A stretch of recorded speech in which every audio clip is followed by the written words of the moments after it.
Salam sehat, sahabat Satu Pena dimanapun Anda berada. Senang sekali saya Amelia Fitriani bisa menyapa sahabat Satu Pena di salah satu program dari Perkumpulan Penulis Indonesia Satu Pena, yakni Ngobrol Bareng Penulis. Ini adalah sebuah persembahan untuk kita sama-sama selangkah lebih dekat dengan para penulis, para seniman, budayawan, kreator, serta pemikir-pemikir hebat dengan buah pikiran mereka tentunya cerita-cerita menarik di belakangnya dan banyak kisah-kisah yang bisa menjadi pembelajaran bagi kita semua. Dan pada episode kali ini kita kehadiran seorang yang menarik. Sebetulnya saya biasanya menyiapkan pantun nih, tapi saya simpan untuk penutup aja nih nanti, pantun penutup. Saya mau menyapa di sini ada Profesor, saya baru kenal juga, Prof. Wahyu Wibowo. Selamat malam, Prof. Selamat malam, Mel. Ya. Gimana kabarnya? Sehat, merdeka Sehat. pokoknya. Wah, Alhamdulillah. Barangkali Abang Joni yang apa ya, yang sudah bisa memperkenalkan lebih detail soal narasumber kita pada episode kali ini. Mangga, Bang Jon. Ya, terima kasih Amel ya. Eh, Prof. Wahyu Wibowo, tadi kita ngobrol-ngobrol dia nggak mau dipanggil Prof biar nggak formal ya katanya. Jadi kenapa dia Prof? Karena dia sangat ahli lah ya di bidangnya.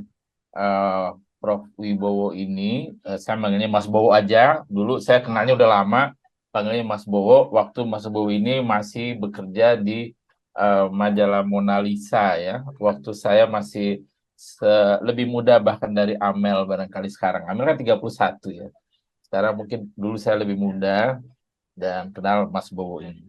Nah, Mas Bowo ini seorang akademisi. Dia juga dulu terakhir menjadi dekan di UNAS ya, Universitas Nasional, jurusan bahasa ya atau sastra. Tapi di balik itu dia adalah guru semua penulis. Banyak sekali penulis yang berguru atau calon penulis yang berguru pada Mas Bowo. Mas Bowo ini ahli melatih penulis, sudah banyak melahirkan buku bagaimana menulis ilmiah populer dan juga sebagai praktisi, sebagai wartawan ya. Dan belakangan beliau itu dikenal sebagai ahli forensik bahasa. Nah, Amel belum tahu kan forensik bahasa itu apa? Nanti kita gali nih, Ya, belum. Mas Bowo.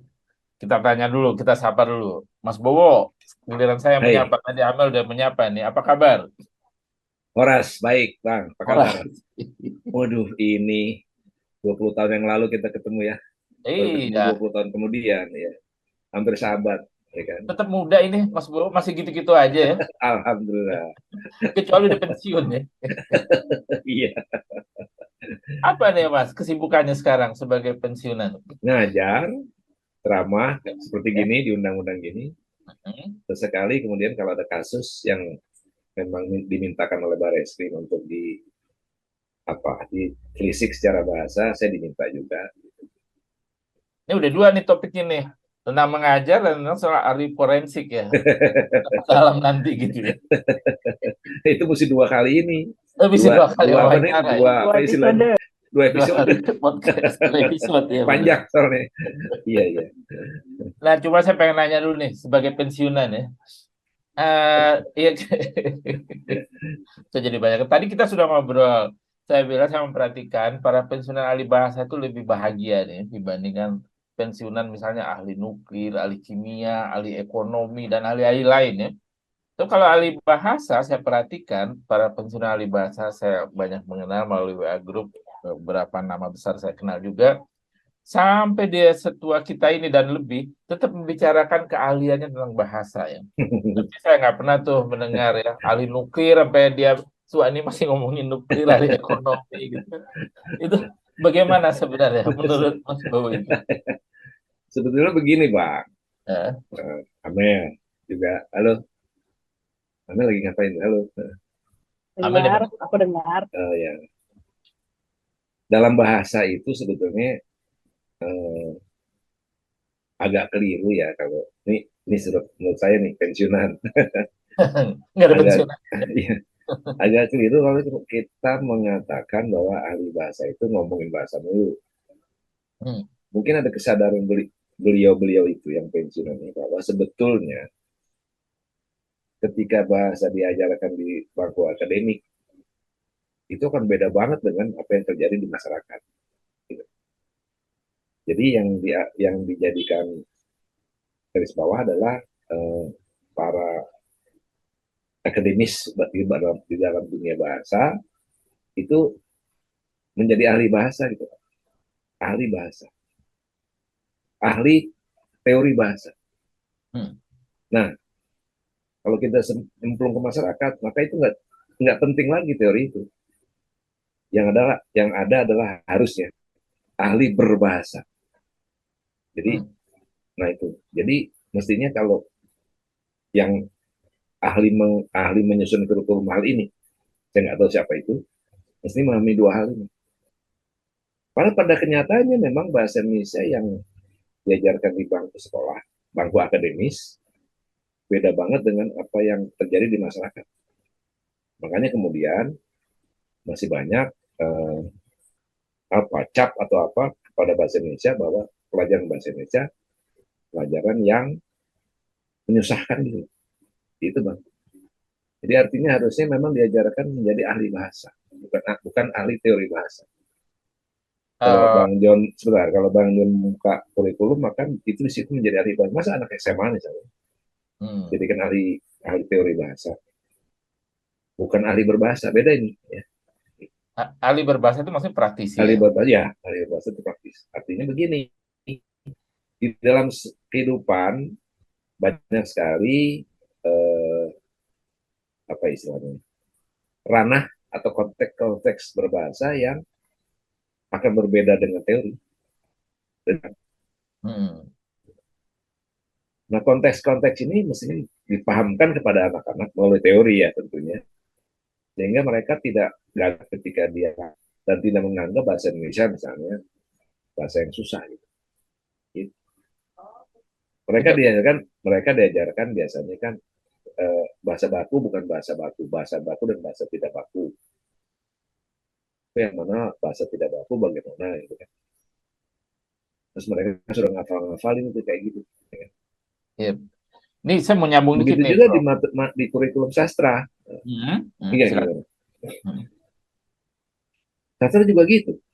Disuruh menghafal-hafalkan angkatan gitu.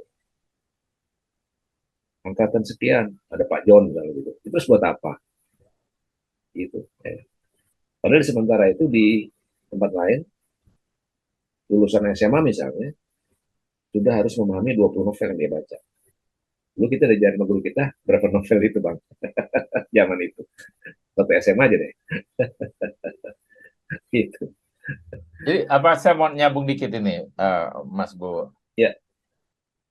Apakah memang itu gejala sebagai akademisi bahasa Indonesia, hal yang berbeda antara bahasa di kampus secara teori dan praktek dalam bahasa Indonesia itu sangat berbeda. Itu gejala umum atau di gejala umum saja? Tapi bahasa lain juga begitu. Iya, tapi di tempat lain ada yang mengawinkan karena prinsipnya beda. Prinsip pemikirannya beda. Di belakang kepala mereka dalam teori berbahasa itu beda. Gitu. Jadi ketika mahasiswanya atau muridnya ada di masyarakat, mereka nggak bingung ketika menghadapi itu. Apa sih yang saya pelajari dengan bahasa baku itu ada apa gitu? Ngapain juga? Gitu. Ada apa sih? Apa ya misalnya? Kita mesti kalau di pasar gimana bahasanya? Kan konteks pasar itu bahasa baku laku nggak? Gitu harusnya diajari, dipahamkan.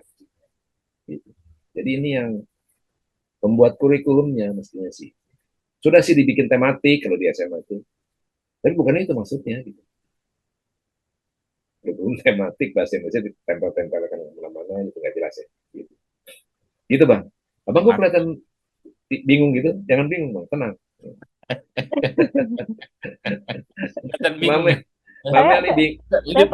Saya pernah dengar juga dari Ibu Gemala Hatta sebetulnya bahwa penggunaan bahasa agaknya lebih baik kita mulai dari WhatsApp, kata pesan-pesan WhatsApp gitu yang biasa kalau yang sekarang itu kan lebih banyak di singkat-singkat, di mana kita juga tidak melestarikan bahasa begitu kan yang yang apa, yang bahkan kata gawai kita masih pakai kata dengan kata-kata yang itu barangkali nggak begitu apa ya, nggak begitu familiar. Akrab. Kata unggah, kata unggah atau kata apa, unduh, unggah, unduh, kan kita taunya download, upload gitu. Itu hal-hal yang belum familiar, itu PR-nya besar sekali berarti, Prof. Betul, memang pada waktu itu memang pemerintah pernah menggerakkan suatu gerakan masyarakat, suatu gerakan nasional lah yang membuat bahasa Indonesia menjadi bahasa baku, yang juga dia nggak ngerti sebetulnya apa maksudnya sih. Jadi semuanya dibakukan. Yang ini Bang Jan masih ingat kali, yang nama-nama agak asing dibakukan. Ada perumahan namanya Side River, dibakukan jadi pinggir kali. Laku nggak tuh? Laku nggak tuh? Side River, Riverside, ya, perumahan Riverside. Sorry, Betul, Riverside. betul. Itu pernah di, nah ini yang saya bilang kaprah juga dalam hal ini. Bahasa nggak perlu dibakukan, karena memang ada bahasa baku dan bahasa tidak baku kan. Yang begitu di alamiah. Gitu. Itu aja diajarin ke murid harusnya. Ada bahasa jurnalistik, ada bahasa non-jurnalistik. Bahasa populer, ada bahasa populer. Itu aja diperdalam gitu. Itu. Jadi dua-duanya hidup gitu ya. Iya tuh, makanya berbahasa dan teori berbahasa. Kalau di akademis kan teori berbahasa lebih banyak. Oke. Kalimat yang baik adalah kalimat yang pakai subjek, predikat, objek. Tapi kan teori itu untuk dipraktikkan dalam berbahasa. Ya iya, artinya sesuatu kalau yang misalnya kita berbahasa, kita kembangkan sendiri, kemudian teori berbahasa jalan sendiri, kayaknya nggak ketemu nanti. Ada sesuatu yang mungkin kita lupa bahwa bahasa itu kan nempel di masyarakatnya. Kadang-kadang nggak perlu subjek juga. Yang ngomong subjek kan teori itu. Bikin bingung gitu. Subjek apa sih gitu. Predikat apa sih? Terus dianggap tidak baku katanya. Sebentar. Di dalam dunia hidup, di dalam kehidupan, nggak perlu banget kan itu. Kita nawar ojek juga kan pakai bahasa baku. Kang ojeknya bingung itu. Gitu. Ini di percakapan kita mestinya memang tidak berbahasa baku. Saya mencoba untuk itu, tidak berbahasa baku. Gitu. Itu. Jadi di mana kita harus berbahasa baku, di mana yang tidak? Berbahasa baku ketika menulis, pasti. Kita memahami ejaan, kita memahami tadi itu sintaksisnya, susunan kalimat.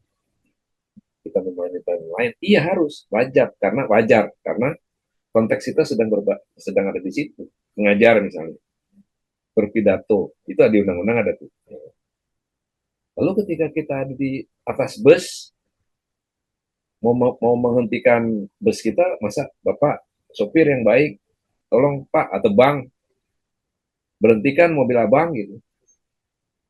Kan kadang-kadang kita bilang pinggir Bang, kiri cukup satu kata.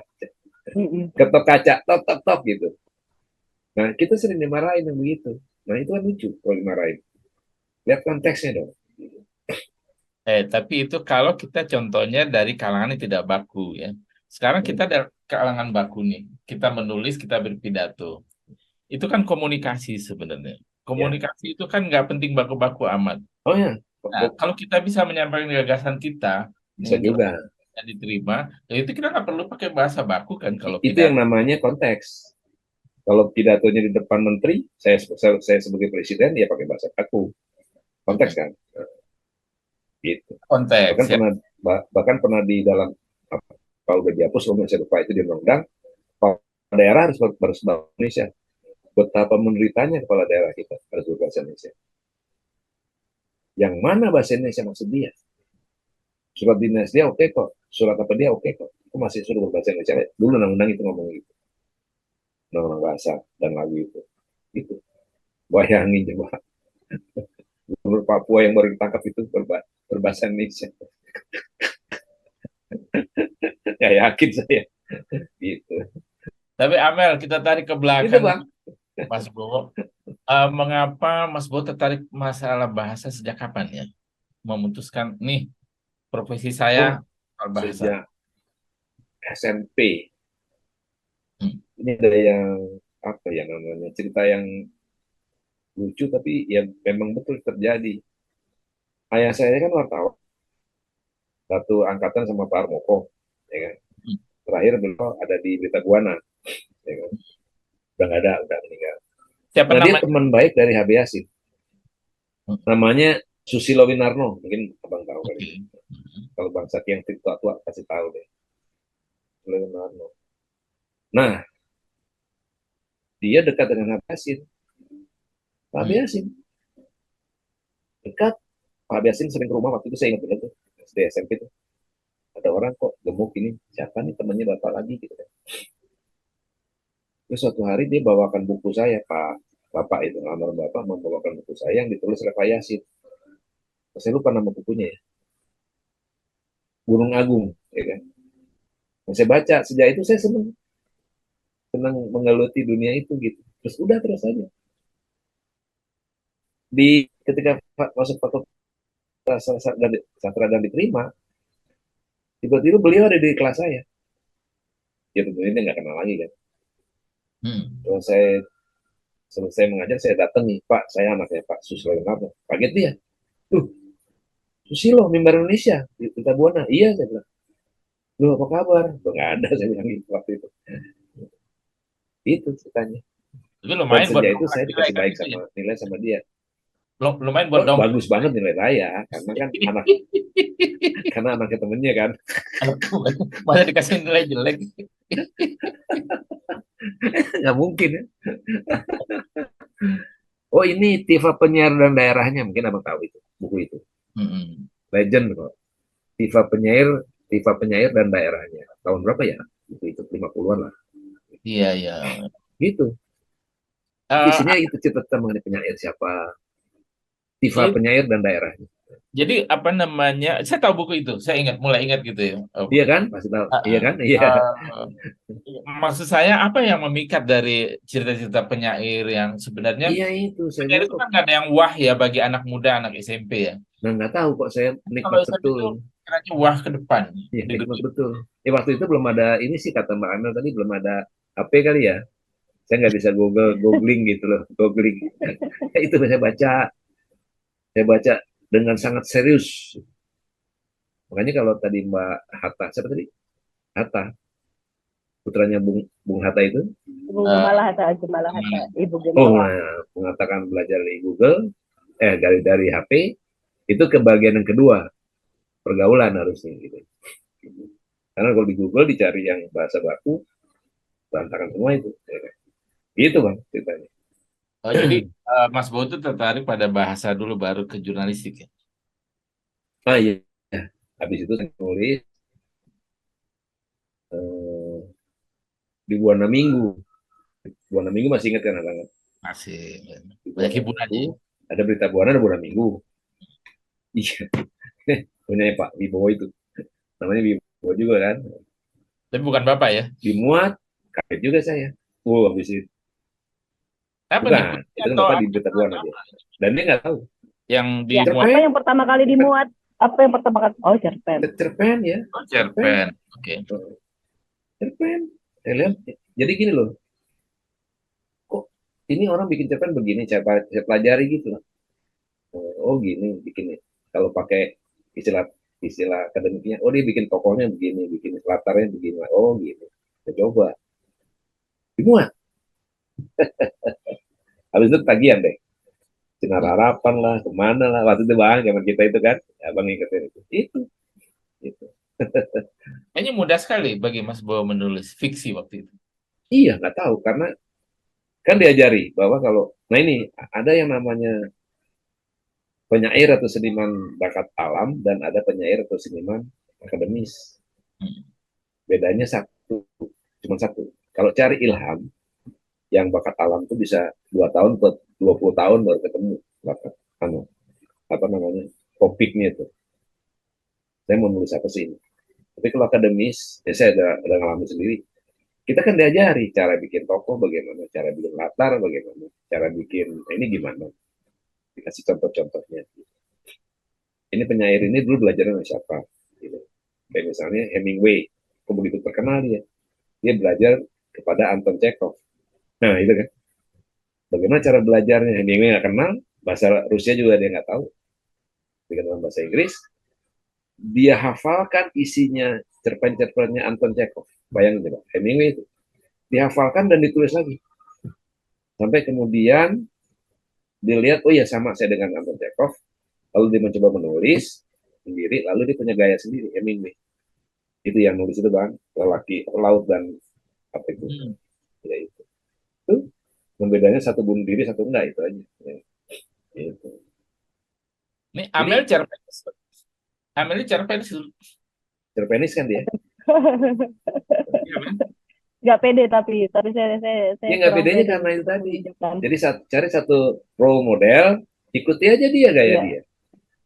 Nanti saya akan coba kalau sempat baca sajak saya tahun berapa ini? Oh boleh dong. Ya 2008 yang kalau orang Nanti akhir aja. ya oke, kalau orang tahu pasti kok seperti Sapardi, iya saya belajar gitu ya. Gitu. Nggak apa-apa. Pilih satu role model, baru ikuti gayanya. Begitu Gaya ya. itu juga kalau kita nggak Bijak. nulis lagi seperti Hemingway kan kita banyak kerjaan, nggak mungkin Hemingway kan nulis pakai pensil tuh, pakai pensil diraut kalau ini terus ditulis gitu lagi. Kita kan nggak mungkin Mamel. Kita kan kemana-mana tuh ya. Ya sudah kita apalin aja gayanya dia gitu. Nanti kita ketemu sendiri gaya kita. Percayalah itu. Gitu. Ini abang kita ini Pak Jo juga diem-diem begitu sebetulnya. Siapapun lah. Waduh. Karen Anwar, Kalau itu saya percaya. Karen Anwar belajar sama siapa? Marsman kan? Abang tahu itu siapa Jo. Makanya sajak saya seperti itu. Nggak mungkin gedubrak itu nggak bisa. Bakat alam namanya. 15 tahun tuh dapat cari ilham. Ya kan? Gitu. Jalur pertama itu ya. Ini berarti coba jalur kedua ya, lewat akademisi.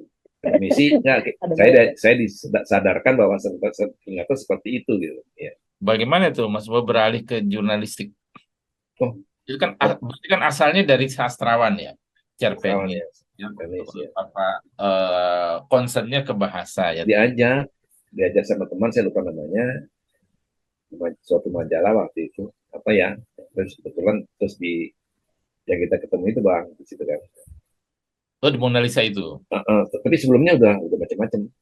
Zaman itu kan membuat majalah kan mudah tapi susah. Nah, kan bingung kan? Mudah tapi susah kan? Nanti 3 bulan mati gitu kan? Kita bingung kan cari. Setahun tuh bisa pindah 4 kali tuh. Tiupnya susah ya? Iya itu maksudnya. Nah itu. Nah saya minta kepada Pemret bahwa saya ditugasi di bagian budaya aja tuh pendidikan. Itu aja maksud saya. Itu untuk motivasi untuk saya nulis ya. Maksudnya yang saya tahu gitu. Jadi wawancara orang yang berkaitan dengan itu. Kalau sekarang mungkin artis ya harusnya. Tapi waktu itu nggak ada artis. Gitu. Nah itu yang membuat kemudian saya bergerak dan ke lapangan. Saya nongkrong di tim deh. Di tim. Semua Bang kan? Gitu. Ceritanya begitu. Nggak jauh-jauh juga dari sastra ya? Nggak jauh, ya betul. Masih tentang dunia sastra. Iya. Kebetulan Pak Sapadi kan mengajar di sastra. Saya dapat role model lagi tadi kan, gitu.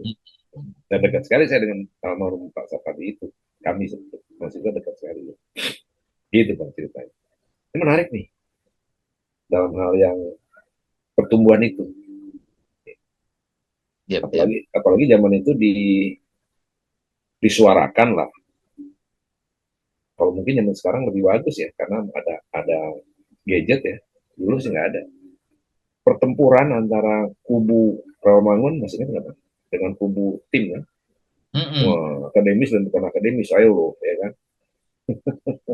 Itu kan ada pengadilan puisi rame kan waktu itu kan. Itu kan cari-cari kerjaan aja padahal itu kan.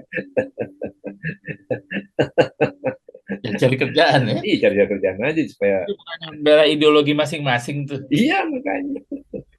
Puisi kok diadili.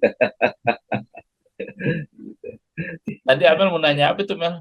Ya, Amel kok iya. terdiam gitu, kenapa nih?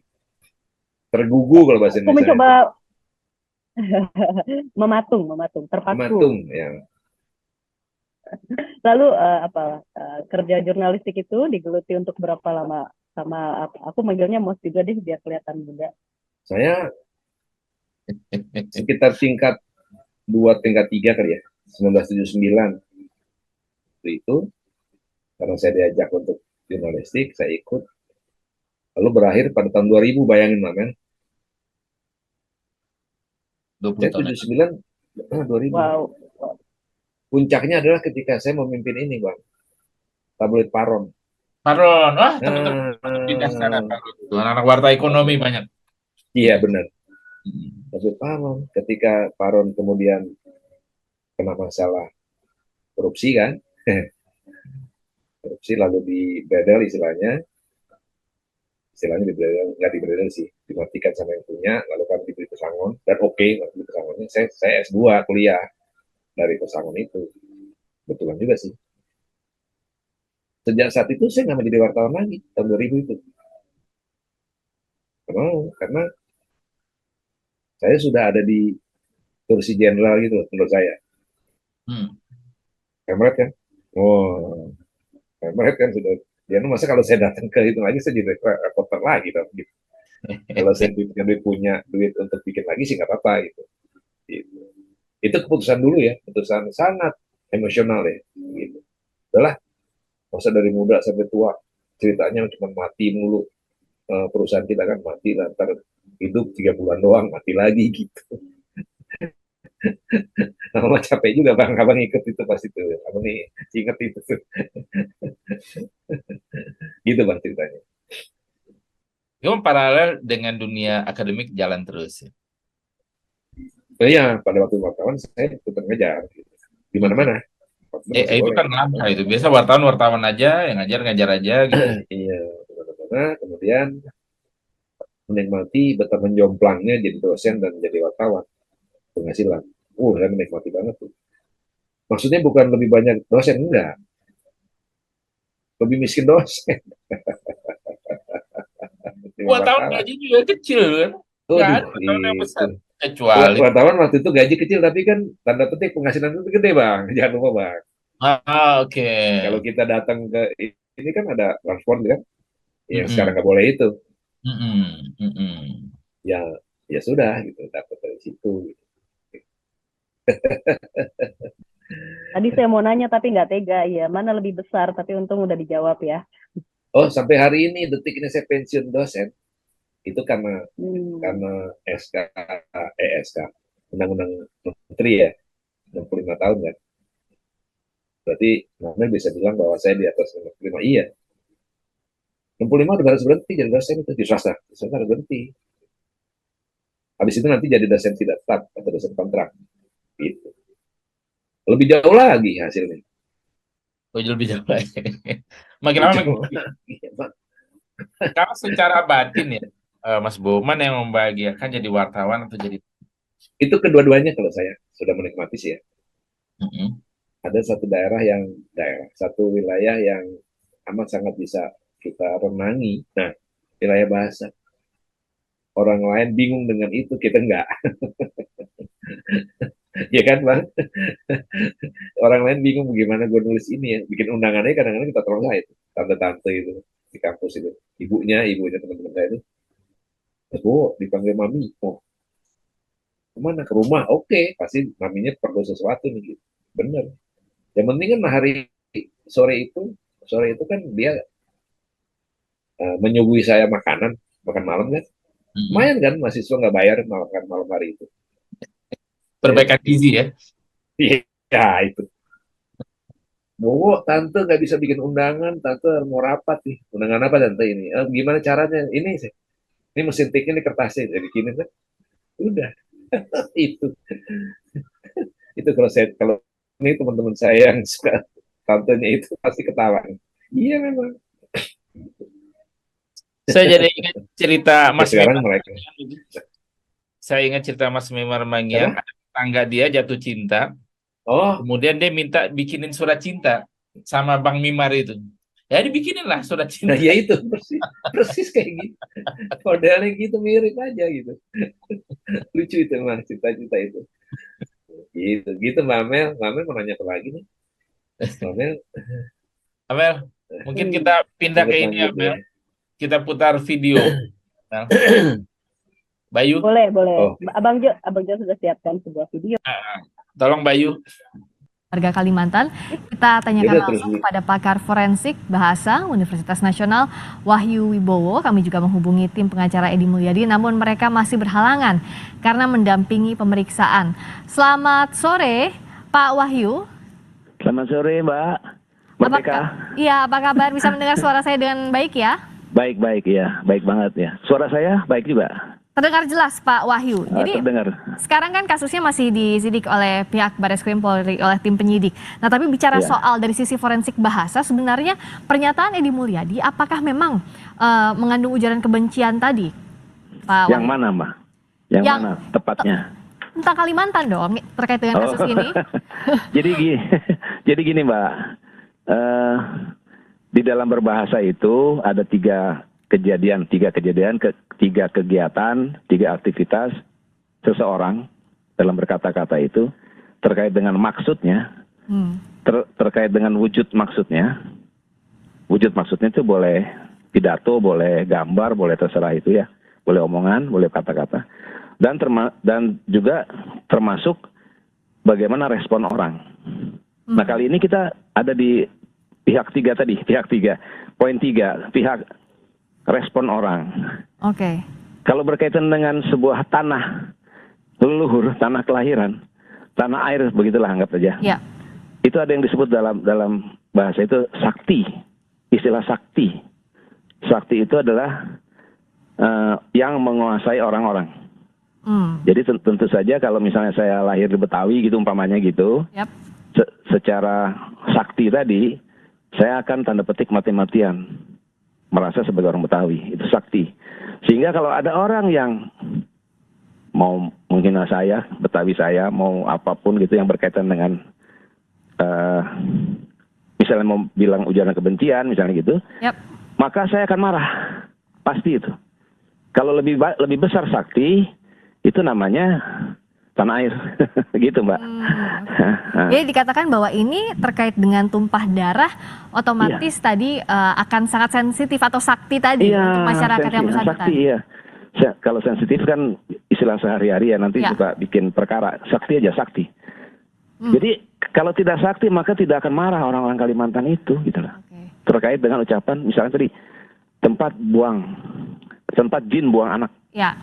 Oke, pertanyaannya gini, Mas Bowo. Sebentar, itu berapa bulan kemudian saya bertemu langsung di gedung pengadilan sama beliau itu. Sama Edi.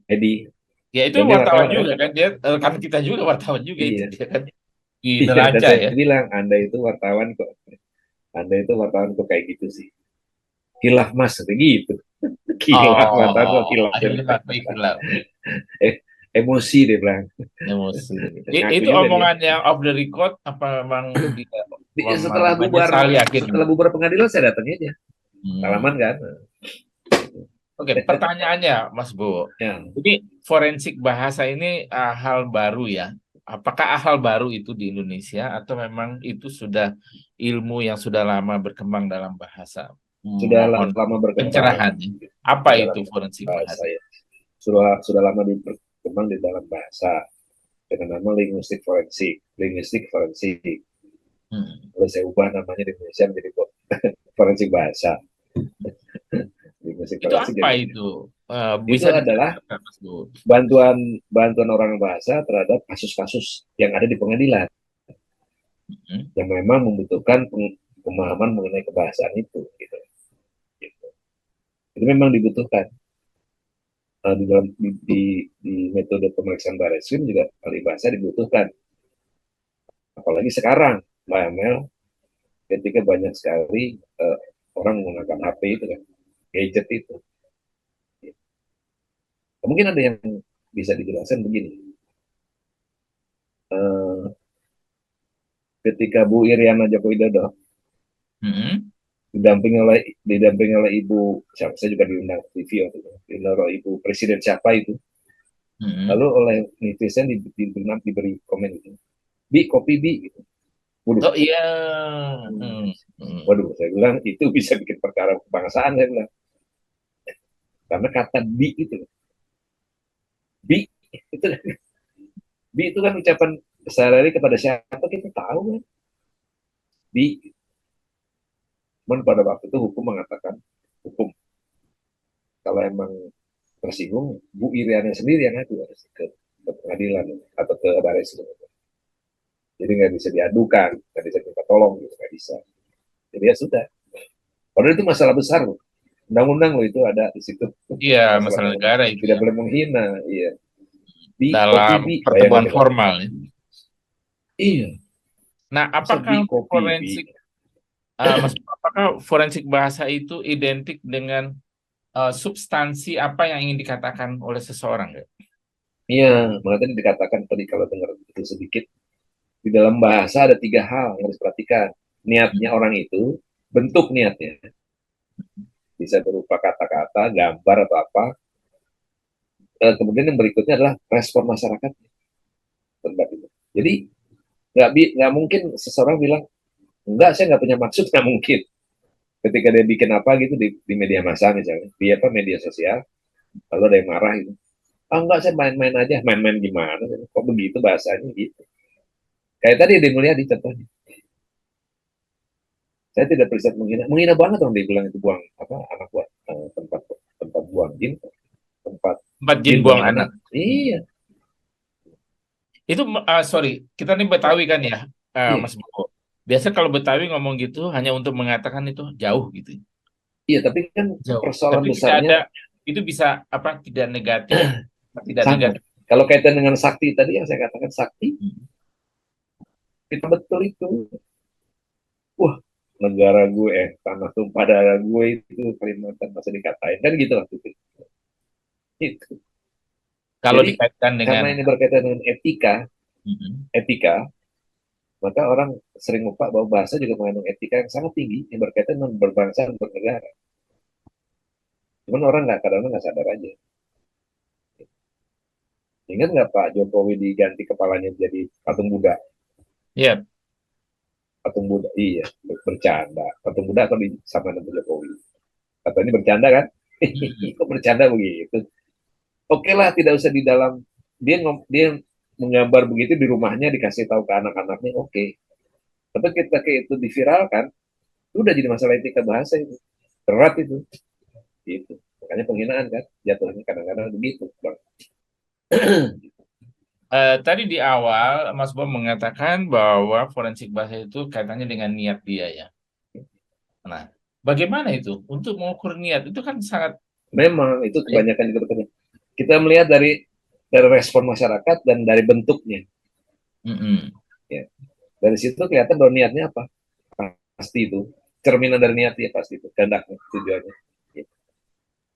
Makanya kalau dia pandai beretika, paham itu niatnya itu dibungkus dengan sesuatu yang baik. Jadi sering katakan berbahasalah dengan sopan santun, maksudnya bukan sopan dalam arti itu ya, berbahasalah dengan etika, etik bukan sopan. Berbahasa dengan sopan itu yang gimana sih? Nunduk-nunduk badan nggak juga. Gitu. Lalu kaitannya dengan respon masyarakat ya. Ya, respon masyarakat itu ada bisa. Yang kalau respon kan kelihatan dari itu nama Amel kenapa? Oh enggak, langsung aja. Tapi tadi ya Prof Wahyu dulu. Ya. Respon kan dia muncul kalau dikaitan dengan Barreskrim muncul dari pengaduan kan. Pengaduan masyarakat kepada Barreskrim. Respon tuh kan, saya nggak suka begini. Kita cek di pengadilan, bener nggak menghina? Bener nggak?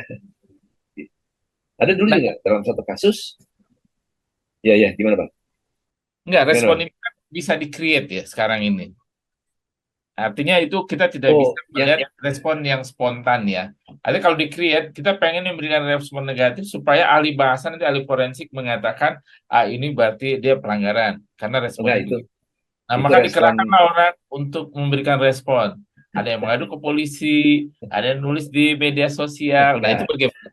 Ya, kalau itu enggak, yang itu tidak, tapi di cyber crime itu, di kepolisian, bagaimana pengaduan masyarakat aja terhadap itu. Terhadap hal itu. Kalau di-create juga nggak mungkin sih. Beberapa juga ketika dikonsultasikan, dia bilang ini nggak usah diurus lah, ini mau bercanda gitu. Bikin gara-gara aja, berhenti. Jadi polisi punya kewenangan. sebetulnya cybercrime itu kan bahasa ya. Sebetulnya kuliahnya harus di fakultas sastra itu. Bukan di fakultas hukum. Atau komunikasi lah paling enggak. Bukan fakultas hukum ya. Bukan fakultas hukum. Mas Bowo, aku Iya. penasaran deh. Itu kan kalau menganalisa apa ya, ujaran atau enggak kritik begitu ya. Tapi bagaimana menganalisa bahwa tadi aku baca-baca selintas juga, misalnya suratnya seorang Ferdy Sambo, Mas Bowo bilang itu adalah drama ya, drama tidak ada makna, itu bagaimana ininya, tolak ukurnya itu bagaimana? Oh, niatnya itu kan ya. surat bukan pernyataan. Ya, bagaimana cara mengukurnya? Respon masyarakat, ya kan? Kan banyak masyarakat. Kok jadi sedih gitu sih? Dulunya gahar dia, gagah gitu. Kok sedih? Oh, berarti dia kenapa sedihnya? Tuh lihat suratnya begitu. Maksud dia adalah supaya mendapat simpati. Kalau ditanya pasti iya lah, nggak mungkin lah. Pasti iya. Jam 12 di kantor, siang, Mbak Amel tiba-tiba ngomong sama temennya. Jam 12 nih, apa respon temennya biasanya? Jam 12 nih. Makan siang. Nah, ya itu. Nanti ditanya sama temennya kan, pasti tuh, lihat. Jadi kan mengingatkan makan siang sudah tiba kan. Iya, maksudnya itu. Tapi ada maksud tersembunyi kan. Mbak Amel mau minta di traktirin bagaimana? Itu ditanya lagi. Lo ngajak makan siang tumben. Nah, lo nggak punya duit hari ini. Wah, ya itu. Oh, berarti lo nggak bawa duit hari ini. Itu dia maksudnya. Ya gitu. Sesimpel itu sebetulnya. Tapi orang suka nggak paham aja gitu. Tapi untuk bisa sampai pada tahapan punya analisa yang begitu mendalam untuk bisa membedah bahasa, itu ada apa sih, semacam sertifikasinya kah atau apanya tingkatannya itu, Mas? Oh ya enggak, kalau dalam hal ini sih sebetulnya kemahiran aja ya, tingkat kemahiran aja. Dia memang harus ada ahlinya. Jadi kalau memang bahasa Indonesia, yang dipanggil bahasa Arab itu, beda itu. Ada satu kasus yang pernah saya tangani juga, ternyata dari pihak sananya, pihak terdakwa, juga menghadirkan ahli bahasa. Diadu dengan saya maksudnya. Tapi saya tahu betul, latar belakangnya bukan bahasa Indonesia, bahasa Arab. Terus saya bilang, objeknya apa ini? Beda kan? Terus sama hakimnya, iya ya beda. Beda pasti. Jangan hadir Bapak ini, saya bilang gitu. Saksi Itu kalau ada kasus ini ya, Ratna Sarumpait ya Pak ya? Bukan, ini kasus yang lebih agak jauh kok. Ratna Sarumpait karena dia seniman, teman kita juga kan sebetulnya. Kan ingat ya, ahli bahasa ngawur, nggak mungkin ngawur saya. Profesor masa ngawur, profesor. Ya, kan? Ya itu kan, tapi saya nggak ngomong gitu kan. Itu statementnya bisa dilihat lagi secara forensik bahasa ya. Ya itu kan, saya hadir juga Bang. Sebagai ahli saya hadir juga. Nah, itu kan kayaknya menyangkut motif yang niat, itu wilayah, bukankah itu wilayah psikologi ya? Kenapa ahli forensik bahasa itu tidak berasal dari ahli psikologi, tapi justru dari ahli bahasa ya? Iya, karena berkaitan dengan teks sih. Teksnya itu yang menjadikan memang harus ahli bahasa. Bahasa dengan psikologi sangat dekat. Sangat dekat. Ya kan? Karena memang bahasa itu sangat memang psikologi juga gitu. Makanya ada niat, ada bentuk niat, ada respon masyarakat. Gitu. Nah, ahli bahasa tidak kadang-kadang karena bukan keahliannya soal psikologi, apakah tidak salah nanti menafsirkan niatnya? Karena di niat juga macam-macam. Ada yang disebut misalnya niat yang memang mau menghina, niat yang mau menista, gitu ada dalam kaitan itu. Menghina, kenapa? Itu bunyinya begitu kalimatnya. Itu pasti niatnya dia pasti menghina. Enggak, saya main-main, nggak mungkin. Kalau main-main nggak mungkin keluar begitu kalimatnya. Mau penyair. Senja di pelabuhan kecil. Indah betul tuh pelabuhan kecil kan. Kita tahu kan sebenarnya kan. Jago kali kan yang keluar kan. Masa kita bilang lo tipu lo, ya enggak lah. Itulah namanya kan penciptaan kan begitu. Beda lagi nih dengan penghinaan. Jadi bagi pengadilan, ahli bahasa itu sebenarnya dia ingin mengerti motif sejatinya gitu. Iya betul. Apa ininya? Iya betul. Apa kepentingan ahli bahasa bagi hakim? Membantu hakim untuk meneguhkan dia. Oh iya, nih orang memang salah. Dari dasarnya udah salah gitu dasarnya. Ada yang agak ini juga, saya pernah berdebat, klien saya tidak menghina, dia bilang. Tadi saya sudah katakan menghina. Terus apa saya bilang? Klien saya mengingatkan. Dia bilang kalau emang itu mengingatkan, diartikan menghina seperti yang dikatakan, berarti kamus diubah dulu. Saya bilang. Kamus diubah dulu dan saya menafsirkannya itu mengingatkan namanya. Kalau ini kan enggak, namanya menghina begini dan hasilnya begini. Mengancam. Tapi dilakukan kan yang terdakwa enggak. Tidak, mengancam menakan. Gitu. Ada sih yang begitu seru juga. Gitu. Tapi Mas Wibowo masih ingat nggak kasus pertama yang Mas Wibowo hadir sebagai seorang ahli forensik bahasa? Itu pertikaian antara Ahok dengan siapa ya dulu tuh? Almeida. Iya, masa itu. Tapi mohon maaf saya nggak bisa nerangin ya Mbak. Agak peka nih. Yang itu Mbak. Pakai WA, pakai DM. Oke deh. Itu pertama. Sensitif banget. Ntar penonton ini wawancaranya DM lagi gitu. ini sudah selesai peka gitu ya. Iya. Jadi sebenarnya apakah bisa dikatakan bahwa ahli forensik bahasa itu bisa membongkar bahwa seseorang itu berbohong atau tidak dengan ucapannya? Iya, betul. Ya. Walaupun memang sudah kelihatan berbohong, tapi alasannya itu kan dari sudut bahasa bagaimana. Makanya dimintakan ahli bahasa. Tapi kan kayak begini ya, misalnya Sambo ya yang tadi dia bikin surat begitu, itu kan sebenarnya mungkin tidak berbohong, tapi dia minta dikasihani. Apakah itu berbeda ya? Beda, dia nggak berbohong. Kalau pakai bahasa Betawi lebay, supaya minta dikasihani. Ada juga itu ilmu itu, lebay, verdiktif. Kalau pakai teori ini, lebay. Sudah. Jadi kan lebay di pengadilan nggak apa-apa kan ya? Enggak. Waktu saya ditanya, saya bilang lebay di TV. Ya. Lebay. Kenapa? Ya nggak apa-apa, manusia kan. Bahkan kalau mau lihat Maharaja lebay kan para sastrawan, lebay semua itu. Ya, artinya tidak ada yang salah kan di situ. Nggak ya. ada. Tidak melanggar etik, tidak apa gitu. Enggak, itu enggak. Memang lebay aja supaya diberi keleluasaan lah. Gitu, waktu itu sama hakim yang masalah yang itu.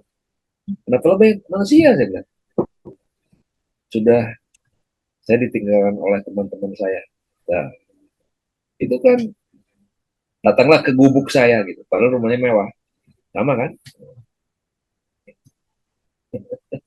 Ya. Siapa yang mikir deh? Padahal ahli juga dia nih, diem-diem.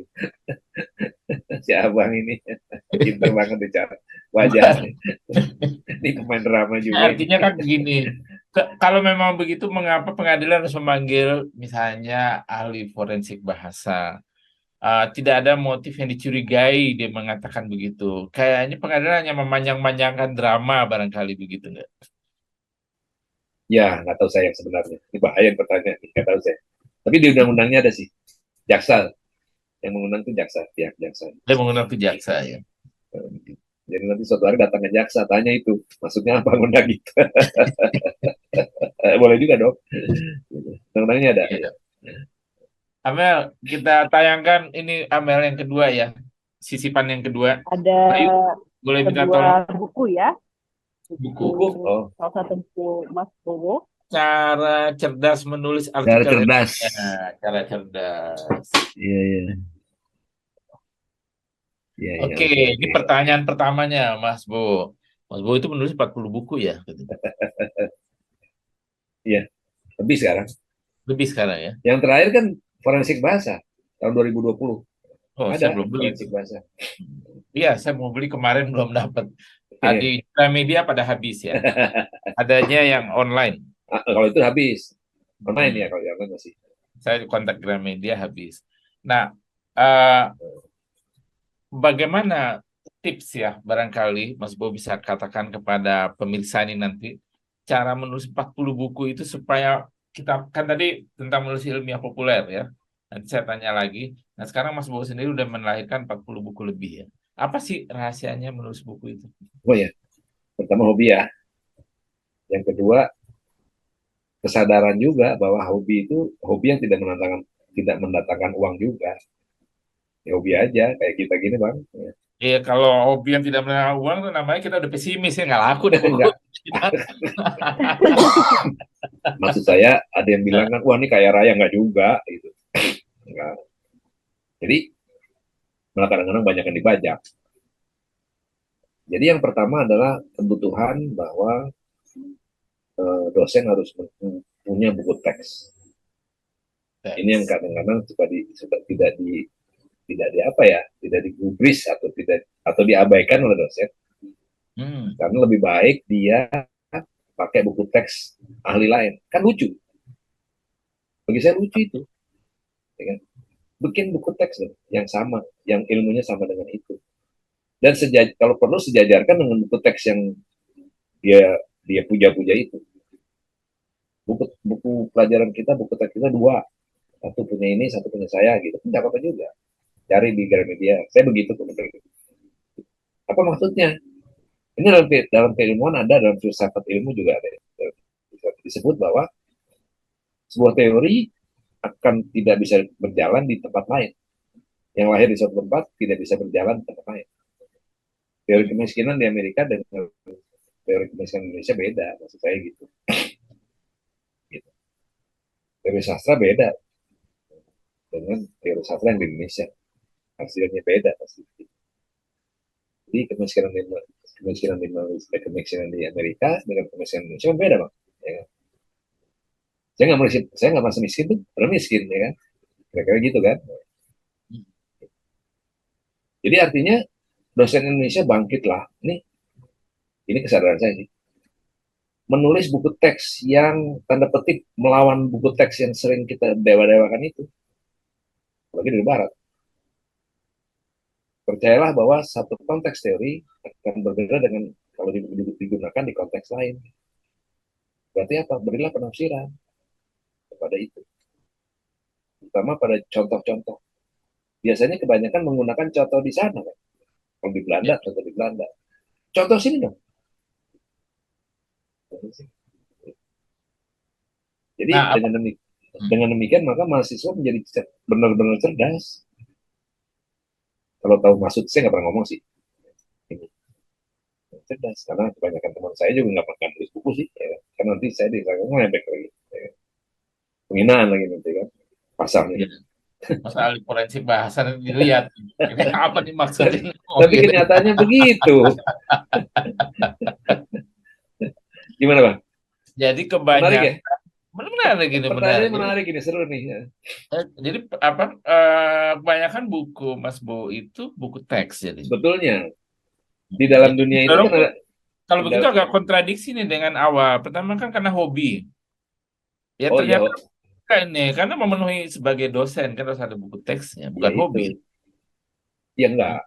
Tapi kan karena hobi menulis jadi jalan terus kan. Maksud jadi gampang nulisnya kali ini. Iya itu.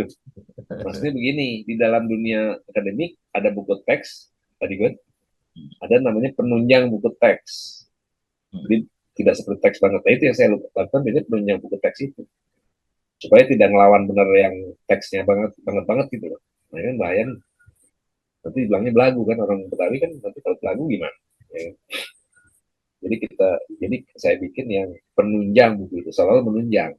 Karena banyak sekali kritikan juga, nggak tahu aja yang penulis bukunya kan, kalau saya kritik gitu kan, gitu, saya perbaiki nilainya.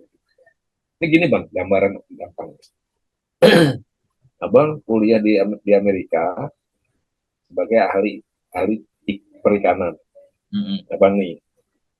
Lalu abang bikin obat buat ikan, abang temukan di ini sekolah dokter, ditemukan di Amerika.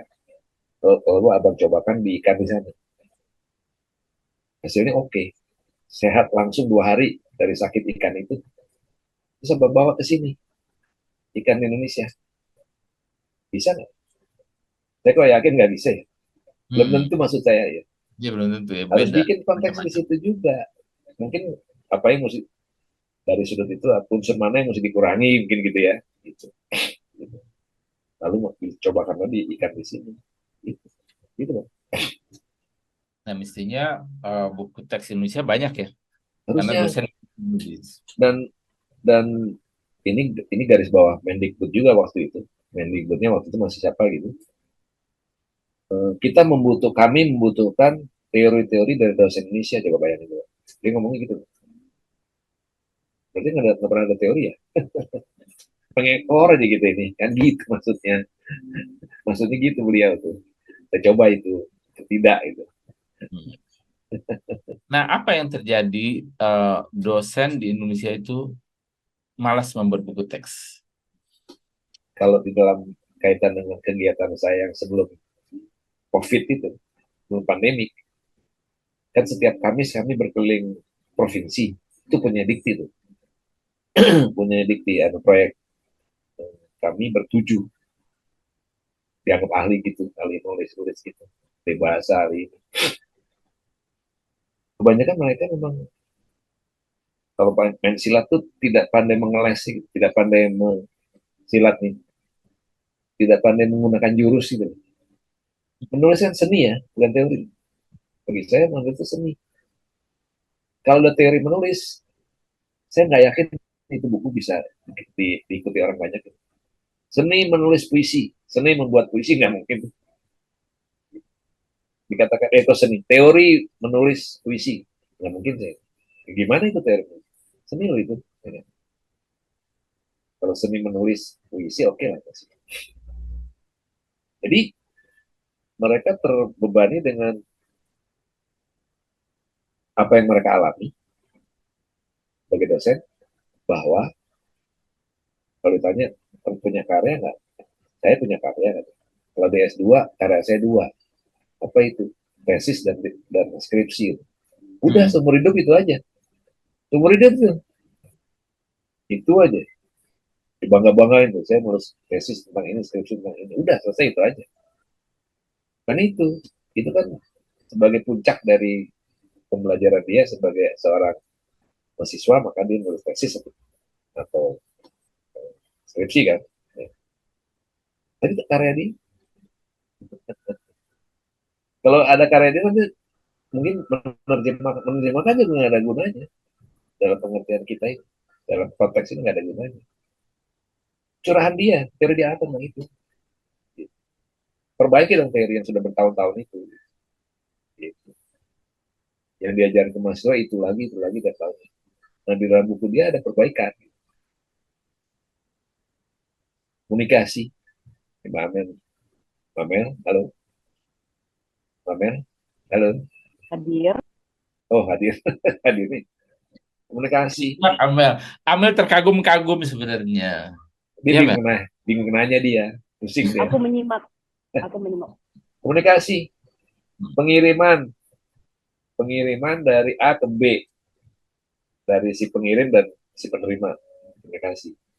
Oh enggak, dalam yang saya lihat, dalam yang penjelasan saya lihat, pengkonstruksian supaya orang lain tuh terkuasai oleh kita. Bayangin bahasa adalah alat kekuasaan. Bagaimana kita mengonstruksi sesuatu yang lalu kita sampaikan kepada orang lain, maka terjadi komunikasi. Orang lain kalau yang oke, dia akan mengkonstruksi juga. Jadi itu perang konstruksi itu. Perang dibangunnya lagi bahasa gitu. Ya. Karena ada yang saya pegang hari ini dan saya tertarik ucapan ini. Tugas kita sebagai manusia yang paling berat adalah bagaimana memerangi kecerdasan manusia lain melalui bahasanya. Itu apa artinya? Memerangi apa memerangi? Memerangi. Perang. Perang. Okay. Itu apa itu maksudnya? Nah, dia kan konstruksi kepada kita nggak menguasai kita kan? Mau nggak mau dong. Kita harus aware di situ. harus siaga, nih orang harus kita ini juga, kan gitu akhirnya. Makanya saling konstruksi dalam komunikasi itu. Makanya kadang-kadang nggak nyambung. Kalau kita kembali ke HP tadi yang diceritakan Amel itu, sebetulnya itu kan alat kekuasaan bagi orang-orang itu kan, untuk menguasai kita. Itu melalui bahasa maksudnya. Kita bisa terkagum-kagum dengan wujud, kita terhanyut olehnya gitu. Padahal hoax kan, itu maksudnya. Itu Bang, menarik ya. Menarik ini, dalam ya. Nah, saya mau meringankan lagi nih pertanyaan. Itu kan Mas Bowo mengajarkan bagaimana menulis ilmiah populer ya. Dan saya baca Mas Bowo kemana-mana itu ngajarin. Menurut pengalaman Mas Bowo, apa sih yang menjadi kesulitan orang-orang menulis pertama karya ilmiah populer ya itu di kalangan bukan. Itu kan buku saya. Tapi kaitannya begini. Mereka merasa berat, tanda petik berat dan merasa tidak berdaya ketika harus dikatakan, ada yang ngatain lah, pertama misalnya, bahwa tulisannya tidak ilmiah. Yang mana tidak ilmiah? Pokoknya tulisan yang ruwet, makin ilmiah, kata gitu. Gila saya bilang. Makin ruwet, makin ilmiah. Kayak puisi, makin nggak bisa ditahu maknanya gitu, makin bagus puisi. Gitu. Padahal nggak ngerti dia kan. Itu yang saya perangi. Jadi menulis puisi jangan kayak menulis disertasi lah, yang berat-berat gitu. Bapak Ibu menulis teks tuh diturunkan menjadi bahasa ilmiah populer aja. Sesuatu diterangkan dengan mudah, karena tujuan kita kan kepada mahasiswa. Membaca kita kan mahasiswa kita sendiri. Jadi mereka bisa memahami. Teks itu berat-berat. Ini maksudnya apa sih gitu? Abang kan pernah di ekonomi segala kan berat. Ini apa sih gitu? Ternyata enggak. Itu yang sering bikin alergi sih sebetulnya ya, alergi dengan sastra, alergi dengan ilmiah. Karena asumsinya ilmiah itu yang yang rumit gitu untuk dipahami. Iya, benar Sastra juga bahasanya begitu mendayu-dayu sampai kita sulit betul begitu paham isinya. Itu sebetulnya juga yang bikin orang di luar itu tuh alergi gitu sebetulnya. Makin rumit, itu tadi di awal tadi kan saya katakan pembelajaran bahasa kan juga harusnya memahami ini tadi yang Bang John ini, bagaimana cara berbahasa dan bagaimana cara menjadi ahli bahasa. Ahli bahasa adanya di kampus. Rumit lah dia, terserah. Tapi kalau di masyarakat itu betul banget. Jadi artinya makin rumit dibilang makin oke gitu loh. Makanya kalau ada yang mengatakan di kampus misalnya ini yang paling minimal skripsi itu 50 halaman. Loh, yang menentukan 50 halaman siapa? Karena kan makin rumit makin bingung gitu, makin oke katanya. Siapa yang bisa menentukan 50 halaman? Dari mana orang itu bisa mengatakan 50 halaman itu adalah skripsi gitu? Panduan skripsi, misalnya di UNAS, minimal sekian halaman, kan ada begitu-begitu nggak? Iya betul, makanya saya suka ledek orang yang bikin itu. Dari mana dia tahu? Dia juga nggak punya buku yang bikin. Tahu benar saya. Gimana mau ngomong itu? Jadi kalau nggak 50 halaman, auto tidak lulus ya gitu. Dan dianggap tidak ilmiah katanya. Ilmiahnya di sini. Bagaimana sebuah ilmu disampaikan dengan riang gembira, dengan transparan, dengan cerdas itu pada orang lain atau mahasiswa kita atau murid kita. Dia juga bisa terima itu. Kan itu tugas kita. Begitu saya bukan merumit-rumitkan. Profesor nih, nggak ngerti Pak saya karena Bapak nulisnya rumit itu, enak aja saya bilang. Gitu. Nah, keuntungan kita di jurnalistik begitu, Abang. Karena kita terbiasa dengan satu konteks yang namanya tulisan jurnalistik. Nah, bagaimana sebuah jurnalistik kalau dibikin ruwet gitu? Nah, ketika nulis buku, pindahkan itu bahasa jurnalistik. Saya ajarkan juga kepada dosen-dosen itu. Bagaimana sebuah tulisan jurnalistik dipindahkan menjadi bentuk tulisan ilmiah. Emang nggak boleh, boleh banget. Yang nggak boleh siapa? Siapa yang nggak boleh? Yang nggak boleh sih itu presiden Rusia, bukan presiden kita. Jauh. Jadi aneh ini Bang, kadang-kadang kekuasaan yang main Bang. Iya, iya. Ini Bosan-bosan. Amel, waktu kita kan udah hampir sudah habis sebenarnya, sudah Wah sejam. iya nih, oke. Waduh asik ya Bang. Nah, kan ini Mel, Mas Bo ini juga sastrawan angkatan 2000 ya. Iya. Baca di mana itu ya? Tadi saya baca juga. Ada Eh, bener. Iya, angkatan 2000. Sekarang kita minta beliau baca puisi Amel. Bagaimana? Wih. Ya? Amel, Dari awal kita bilang harus baca puisi. Nah, Mas Bo silakan puisinya dibacakan. Amel makin tidur deh. Iya, Yang tidur. Ini pendek Nggak, aja aku nih. menyimak. Ini pendek, yang pendek aja. Nanti orang bisa tahu bahwa saya ada pengaruh dari Sapardi kan. Yang tadi saya belajar itu. Oh Role iya. model. Dan itu sah aja ya. Oh sangat sah. Karena bukan Sapardi kan. Saya gitu kan. Ini, misalnya begini. Tahun 2007 deh yang saya ambil. Serem nih, serem. Agak serem nih. Pendek tadi. Judulnya Upacara Layatan. Selenggarakanlah upacara layatanku, istriku. Seperti gelora cinta awal perjumpaan kita.